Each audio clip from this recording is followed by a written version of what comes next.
नमस्कार। नवभारत मल्टीमीडिया में आप सबका स्वागत है। मैं हूं प्रतिभा चंद्रन और मेरे साथ है एक ऐसी शख्सियत जो कई सारे सपने लेकर 20-21 साल की उम्र में ऑक्सफोर्ड में पहुंची। रश्मि सावंत। शायद आप में से कई लोग इनका नाम जानते भी होंगे। उडुपी के छोटे सी जगह से रश्मि का जो शैक्षणिक करियर था वो शुरू हो गया और हर युवा का जो सपना हो सकता है ऑक्सफोर्ड में एडमिशन लेना, ऑक्सफोर्ड में जाकर पढ़ाई करना, वो रश्मि के लिए एक सपना बिल्कुल आसानी से पूरा हो गया। बिल्कुल रश्मि, आप बताइए कि जब आप वहां पर गई मार्च 2020, जब पहला आपको खत मिला कि आप सिलेक्ट हो गए हो, मेल मिला, तो आपकी भावना क्या थी? नमस्ते प्रतिभा जी। सबसे पहले बहुत-बहुत धन्यवाद कि आप ये इंटरव्यू कर रही हैं। ऑक्सफोर्ड की एक्सेप्टेंस की चिट्ठी मिलते ही बहुत खुशी हुई थी। आई थिंक ऑक्सफोर्ड को नंबर 1 विश्वविद्यालय माना जाता है दुनिया की रैंकिंग्स में। तो वो एक एक ड्रीम सा था, पर मुझे नहीं लगता था कि मुझे मिलेगा। वो एक तरह से ऐसा एक एप्लीकेशन था जो मैंने ऐसे ही बनाया था कि देखने के लिए कि क्या ही कह देंगे।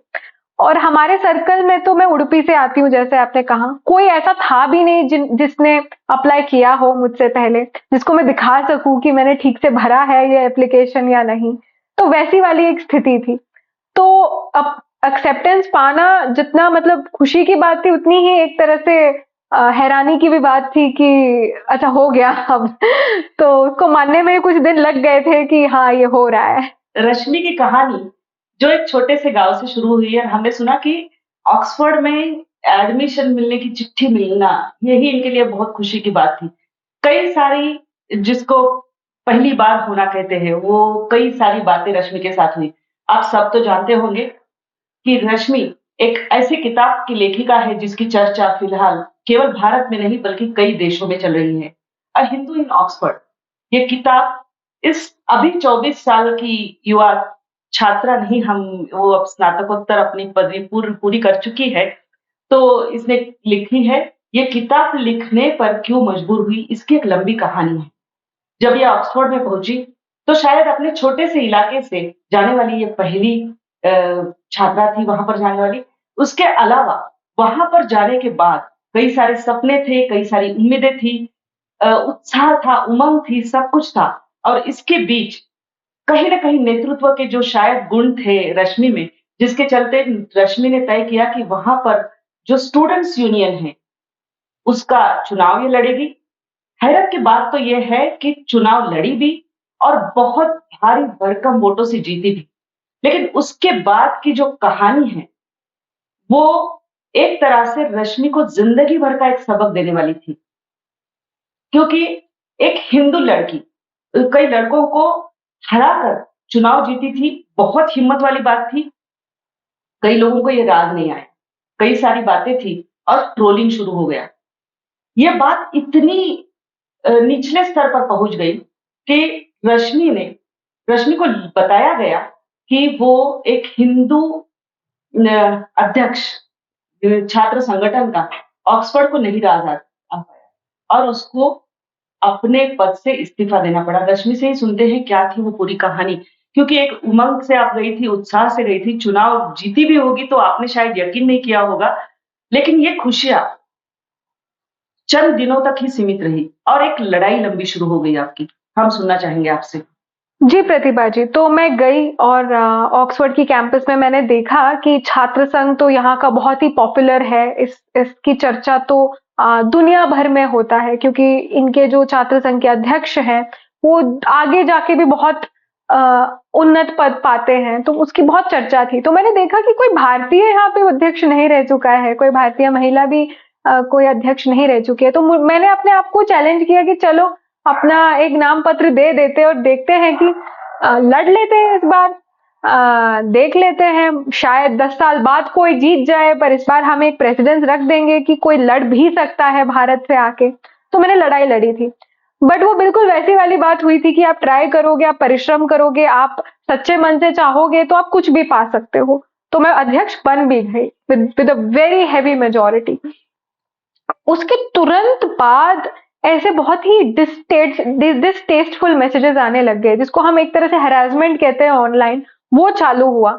सब लोग ऐसे अटैक कर रहे थे ऑनलाइन, ऐसे कुछ कुछ बहुत ही अनप्लेजेंट चीजें कह रहे थे लोग। मेरी माता का फोटोज निकाल रहे थे पुराने, जहाँ पे एक फोटो था जहाँ माता और पिता का फोटो था, और वहां पे एक श्री राम जी की फोटो थी जिसपे लिखा गया था कि एक ही नाम एक ही नारा जय श्री राम। तो उस फोटो का भी इतना उन्होंने बतंगड़ बनाया कि अरे ये तो हिंदू प्रेसिडेंट है।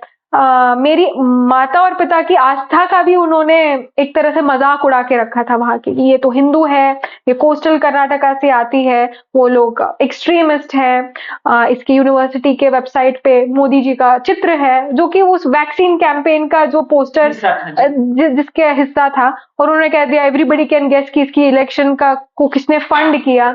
ऐसी ऐसी बहुत चीप और घिनौनी बातें करने लग गए लोग कि ये तो मतलब है ही नहीं, मतलब ये जीत गई, but she is not capable, और इसको हमें रखना चाहिए नहीं चाहिए। तो एक तरह से कहते हैं ना, विलिफिकेशन कैंपेन शुरू हुआ, और इतना मुझे कंपेल किया गया कि मैं वहां से इस्तीफा दे दूं।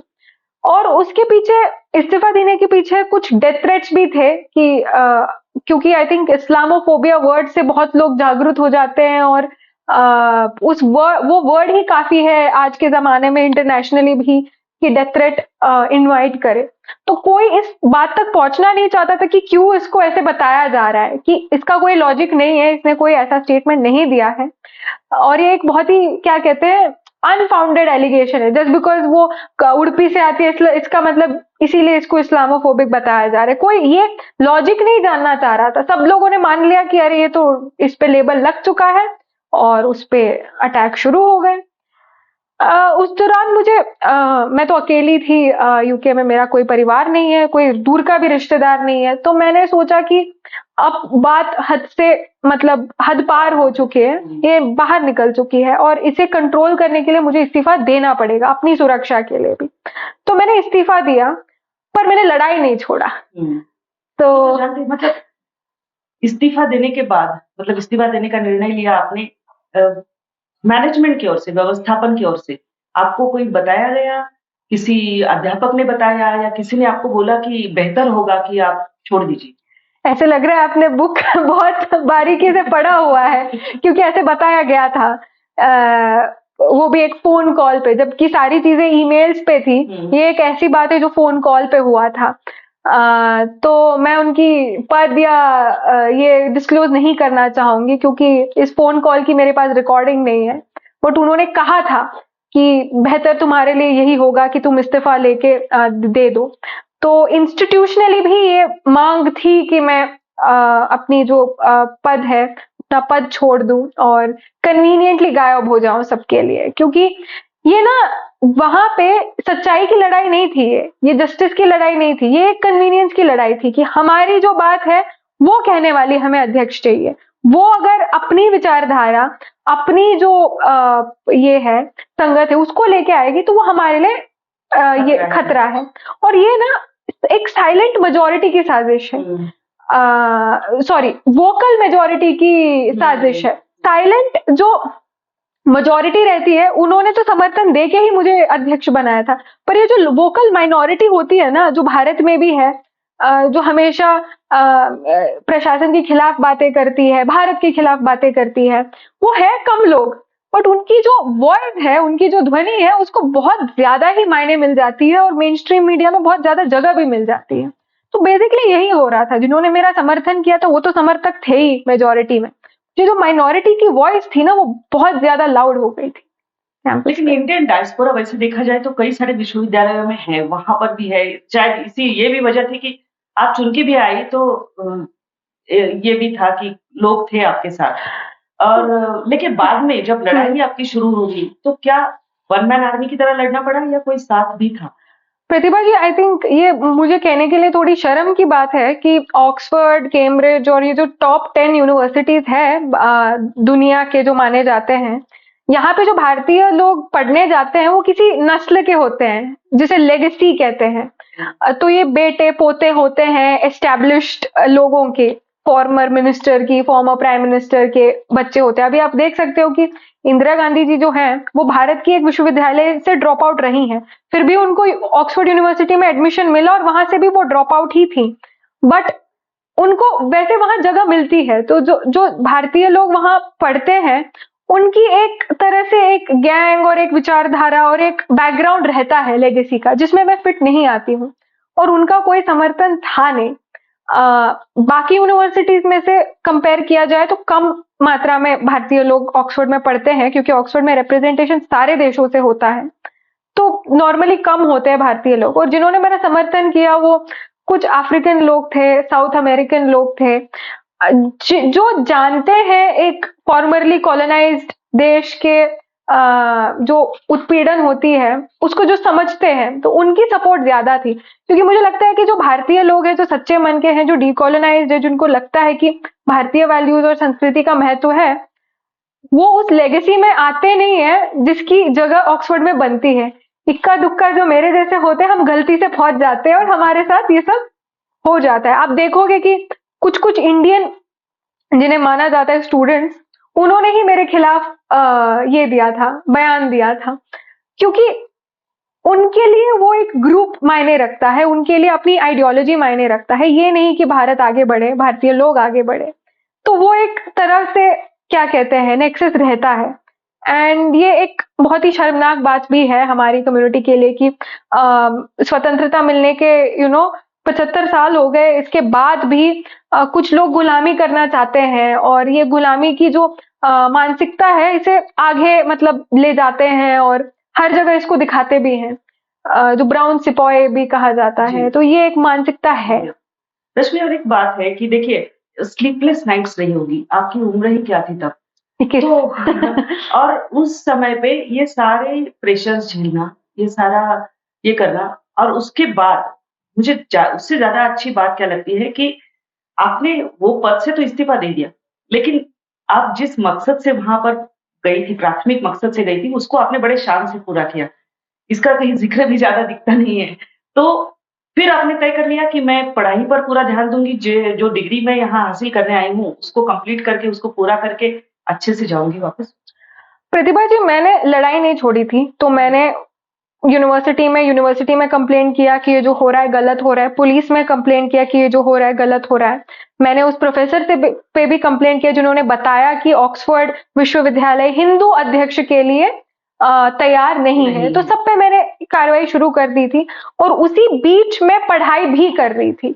तो ये एक बहुत ही स्ट्रेसफुल टाइम था कि आप पुलिस से भी डील कर रहे हो, आप एक केस भी लड़ रहे हो, और आप पढ़ाई भी कर रहे हो, और आप 21 साल की एक लड़की हो एक ऐसे देश में जहां आपका कोई मतलब परिवार या ये नहीं है। परिवार तो हर दिन फोन पे तो मिल ही जाता है, पर आमने सामने या इसमें नहीं, 10,000 किलोमीटर मील दूर है हमसे। तो वो एक सिचुएशन थी, बट आई एम हैप्पी कि एक था, शायद पूर्वजों का कोई आशीर्वाद रहा होगा कि I found the energy to उसे फाइट करने की भी, वो जो फाइट थी उसको जीतने की भी, पुलिस कंप्लेंट हो, इंटरनल इन्वेस्टिगेशन हो यूनिवर्सिटी में, और डिग्री भी हो। तो डिग्री को भी मैंने कंप्लीट किया, वो भी मेरिट के साथ। और मैं 26 नवंबर 2021 में मेरा ग्रेजुएशन था, जिसमें मेरे माता पिता भी आए थे। तो मैंने सब कुछ एक तरह से on a high note complete किया था। बट आप देखोगे कि मेन स्ट्रीम मीडिया जो है दुनिया भर की, वो एक कहानी बताती है जो उनके लिए कन्वीनियंट है, जो उनके पे मास्टर्स है, जो उनके मास्टर्स है, उस हिसाब से वो कहानी बताते हैं। और ये कहानी में सच कितना है, झूठ कितना है, उनकी कन्वीनियंस के हिसाब से होता है। जो ऑक्सफोर्ड की प्रोफेसर ने कहा कि ऑक्सफोर्ड विश्वविद्यालय हिंदू अध्यक्ष के लिए तैयार नहीं है, ये कोई न्यूज मीडिया में इसका जिक्र नहीं है, जबकि इसे हेडलाइन होना चाहिए था। एक 2-3 ऑक्सफोर्ड की क्लब्स है, student club, Hindu society, Indian society और साउथ एशियन सोसाइटी, जो यूनिवर्सिटी के साथ एसोसिएटेड भी नहीं है, वो रजिस्ट्रेशन होता है ना, वो रजिस्टर्ड भी नहीं है। फिर भी उनके स्टेटमेंट को मेन स्ट्रीम मीडिया में जगह मिल जाती है, उसे प्रिंट किया जाता है। कल को आप भी कह सकते हो कि हम तो पुणे सोसाइटी ऑफ ऑक्सफोर्ड है और एक स्टेटमेंट दे सकते हो, क्योंकि आपका स्टेटमेंट उनके पक्ष में है, वो उसको लिख देंगे, वो उसको इंटरनेशनल नहीं पूरे इसमें कवर कर देंगे, एंडोर्स कर देंगे, उसी को कहानी बना देंगे। भारत के 2 मंत्रियों ने इसके बारे में जिक्र किया है और मेरे पक्ष में उन्होंने बोला है, उन्होंने फैक्ट बताया है। उसका भी कोई कहीं पे इतना अश्विनी वैष्णव जी और जयशंकर जी जो हमारे एक्सटर्नल अफेयर्स मिनिस्टर हैं, इनकी भी बातों को ना कोई मेन स्ट्रीम तरीके से बताता नहीं है कि देखिए रश्मि का पक्ष ये है, मतलब ये हो रहा है। तब वो एक वामपंथी जो नैरेटिव है उसी को हर जगह कैरी करते रहते हैं, क्योंकि वो उनके लिए कन्वीनियंट है, क्योंकि वो उनकी बातचीत और उनकी आइडियोलॉजी को आगे बढ़ाता है।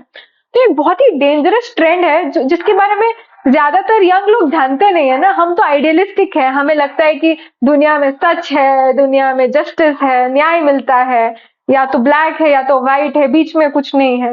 बट ये एक रूड अवेकनिंग था मेरे लिए कि इंस्टीट्यूशंस भी कैसे बायस्ड है और इनके चलते कैसे सत्य को छुपाते हैं लोग, कैसे अन्याय होता है लोगों के साथ, और एक आम लड़की या आम इंसान की जिंदगी को ये उजाड़ देते हैं चलते चलते। आज भी बहुत सारे लोग ये कहना चाहते हैं कि मैं ऑक्सफोर्ड से ड्रॉप आउट हूँ, क्योंकि उनके लिए वो एक कन्वीनियंट नैरेटिव है। बट मैं कहना चाहूंगी इंदिरा गांधी जी ऑक्सफोर्ड यूनिवर्सिटी से उन्होंने अपनी डिग्री कंप्लीट नहीं की, वो होंगी ड्रॉप आउट, बट हम नहीं है, हम मेरिट से वहां से ग्रेजुएट हुए हैं और कोई दरबारी कह नहीं पाएगा, कोई दरबारी इस डिग्री को छीन नहीं पाएगा मुझसे। तो ये एक तरह का ये है, एंड ये दुनिया की एक अनफॉर्चुनेट रियलिटी है जो मुझे 21-22 साल में सीखना पड़ा। जो लोग मुझे लगता है 30-40 साल में सीख लेते हैं दुनिया के झंझटों से, धीरे धीरे सीखते हैं। ये एक तरह से वन डे का क्रैश कोर्स था कि आप सब जानो, सब जान जाओ। तो तभी तय किया कि किताब लिखूंगी, क्योंकि एक जो शायद बाकी कोई ना कवर करे, वो भी सच्चाई है, जो हुआ है पूरा घटनाक्रम वो सामने है। जी, मुझे लगता है कि हमें अपनी कहानी खुद लिखना चाहिए। अगर बाकियों पे हमने छोड़ दिया तो अपनी कल्पना के हिसाब से वो चीजों को लिखेंगे। ये बुक एक कहानी या मेरी क्या कहते हैं मानसिकता या मेरी ओपिनियन नहीं है। इसमें मैंने सारे ईमेल्स, सारे जो फोन कॉल्स, सारे ये हैं, उनकी ट्रांसक्रिप्ट और उनके रेफरेंसेस को दिए हैं। वही उस घटना के बारे में सत्य को दिखाता है, मुझे कुछ कहने की जरूरत भी नहीं है। जबकि हम देखते हैं कि बहुत सारे जो आर्टिकल्स मेरे खिलाफ हैं, ये लोगों के बस ओपिनियन है। हमें लगा कि आप ऐसे हो, हमें आप पे गुस्सा आया, हमें आपकी वर्ड से कष्ट पहुंचा। मैं इसमें कुछ नहीं कह रही हूँ कि मुझे कष्ट पहुंचा, मुझे किसी के कुछ कहने से प्रॉब्लम हुई, दुविधा हुई, कुछ नहीं कह रही हूँ। मैं बस लिख रही हूँ कि इन्होंने ऐसे कहा, इन्होंने ऐसे कहा, और इन्होंने ये किया, और इन्होंने अब ऐसे ऐसे किया, और सारे जो स्क्रीनशॉट से, ईमेल से सब लिखा। तो इससे बंदा जान पाएगा कि हुआ क्या था वहां पे और कैसे ये लोग सच्चाई को दबाने की कोशिश करते हैं। एंड आई थिंक जब भी हमारे साथ कुछ होता है ना, हमारी रिस्पॉन्सिबिलिटी भी बनती है कि हम समाज को इसके बारे में बताएं, ताकि कल को किसी और के साथ ऐसे ना हो। और अगर वो हुआ भी ना, मैं मतलब जिक्र करना चाहूंगी कि लंदन स्कूल ऑफ इकोनॉमिक्स में हुआ, करण के साथ भी तो हुआ था। और हम तब भी बताया गया कि ये एक झूठी साजिश है, वैसी है, ऐसी है। तो जितना हम लिखेंगे इसके बारे में, जितना हम इसको इंस्टीट्यूशनलाइज करेंगे, उतना ही वो उसको काउंटर नहीं कर पाएंगे। क्योंकि अगर आप अभी गूगल करोगे तो सारे जो मेन स्ट्रीम आर्टिकल्स है अंग्रेजी में मेरे खिलाफ ही हैं। कोई भी उस सही घटनाक्रम को बताता ही नहीं, अपने हिसाब से ही कहानी बनाता है। और करण के साथ भी उन्होंने ऐसा ही किया। तो जब तक हम अपनी कहानी को लिखेंगे नहीं, आगे की पीढ़ी क्या समझेगी? अभी की पीढ़ी शायद सोशल मीडिया या कहीं से जान जाए कि ऐसा नहीं, ऐसा हुआ था। आगे की पीढ़ी तो यही आर्टिकल्स पढ़ेगी ना, जो कि किसी को अटैक कर रहा हो, उसी से अपनी ओपिनियन बनाएगी, उसी से अपनी सच्चाई और वर्ल्ड व्यू को तय करेगी। तो मुझे लगता है कि हमारी रिस्पॉन्सिबिलिटी भी बनती है कि हम इसे डॉक्यूमेंट करें और एक छोड़ जाए छाप, जिससे बच्चे सतर्क भी रहें कि ऐसी चीजें होती हैं, और जब ऐसे हो तो वो जाने कि इसके साथ डील कैसे करते हैं। क्योंकि मुझे लगता है कि मैं इसके साथ बहुत अच्छे से डील कर सकती थी अगर मुझे पता होता कि हो क्या रहा है पहले के महीने में। मुझे तो पता ही नहीं था कि क्या हो रहा है। तो मैं बस चाहूंगी कि किसी और बच्चे के साथ ऐसा ना हो, क्योंकि इतनी जागृति हो हमारे समाज में। पर अगर ऐसा हो तो वो बच्चा जाने कि इसके साथ कैसे हम डील करते हैं, इसे कैसे इसका सामना करते हैं। किताब जो है ना, किताब लिखना, उससे पहले किताब आपके ज़हन में कई बार लिखी जाती है, कई ड्राफ्ट तैयार होते हैं, कई रीड्राफ्ट होते हैं। तो कितना उसको ये पूरा प्रोसेस कितना था उसको पेपर पर उतारने के लिए कागज़ कलम के साथ में वो उसको कितना समय लगा? 2 साल लग गए। तो मुझे लगता है कि किसी आप चीज़ को पूरी शिद्दत और पूरी प्रिपरेशन के साथ एक अच्छे तरीके से करना चाहोगे तो समय तो लगाना पड़ेगा। इसमें 2 साल लग गए मुझे इसे लिख के इसे अंत तक ले आने में। तो ये रहा पूरा प्रोसेस और मैंने ये जर्नलिंग तभी शुरू किया था जब ये सारी घटनाक्रम चल रही थी क्योंकि ये एक तरह से मेरे लिए एक मेथड था कोप करने का कि लिखा जाए। जो ट्रॉमा आपका थोड़ा कम होता है कि आप चीज़ों को लिखो और देखो। तो क्योंकि सब कहते थे कि अरे तुम पे हमने इतना धब्बे लगा दिए थे कि तुम्हें हमें कहीं नौकरी नहीं लेने देंगे, हम आपको कैंसिल कर देंगे क्योंकि आपकी बैकग्राउंड चेक में आ जाएगा कि आप तो एक पूरे ऐसे एक्सट्रीमिस्ट हो। तो मुझे उनको गलत साबित करना था तो मैंने ब्रिटिश पार्लियामेंट में काम भी किया है। कितने समय काम किया और क्या था वो काम? वो शॉर्ट कॉन्ट्रैक्ट था और एक पार्लियामेंटेरियन के साथ एडवाइजरी रोल था कि आप उनका ऑफिस संभालो और चीज़ों को सिटीजन्स के कंसर्न्स को ये करो। और तब अफ़गानिस्तान का भी क्राइसिस चल रहा था। तो ये सब चीज़ों को मद्देनज़र रखते हुए जो एक ब्रिटिश पार्लियामेंट्री वर्किंग होती है उसकी एक एक्सपोज़र थी। उसके बाद मैंने तय किया था कि हमें भारत में आना है। तो भारत में मैं एक कंपनी चलाती हूँ रिस्क एडवाइजरी का। तो मैं चाहूँगी कि आगे चल के हम लेख भी लिखें थोड़े एनवायरनमेंट, सस्टेनेबिलिटी, एनर्जी सिस्टम्स पे और इसमें भी थोड़ा अपना काम बढ़ाएँ। आपका बहुत-बहुत शुक्रिया, धन्यवाद कि आपने नौबारा से बात की और चाहेंगे कि आप करियर में आगे बढ़ें, आपके सारे सपने पूरे हों। बहुत-बहुत धन्यवाद प्रतिभा जी। बहुत धन्यवाद कि आप आए और आपने इतना समय लेके और इतनी इसमें इस इंटरव्यू को किया।